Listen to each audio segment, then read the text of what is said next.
অন্যায় অবিচার। আমিনুল ইসলাম ইমন। হে তরুণ, আহ্বান করি জাগ্রত হও, এই অন্যায় অত্যাচারীর বিরুদ্ধে দুর্গ গড়ে তোলো।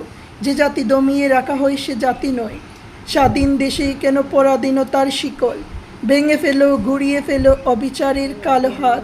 এদিকে মৃত্যুর দেশে রক্তপেশিকা, শূন্য কোটায় হাত দিয়েছি অত্যাচারীর দল। উপড়ে ফেলো, মুচড়ে ফেলো দানব কুলের দাঁত। শান্তির বাণী শুনবে না আজ রক্তরঞ্জিত ঘাতক? উঠে দাঁড়াও তরুণ তরুণী, অরাজকতার বৈরিতার মুকেশ খুলে ফেলো। আজ সত্যের লড়াইয়ে পিছপা হইও না তোমরা, নয়তো ধ্বংসস্তূপ অবিচারে পরিণত হবে। মুক্তি হয়েছে ৭১, যুক্তি হয়েছে ২৪-এ। আজ ৫৪ বছর পরে অন্যায় অবিচারের খেলা উড়ে যাবে, তবেই দেখা মিলবে সমতার প্রকাশ।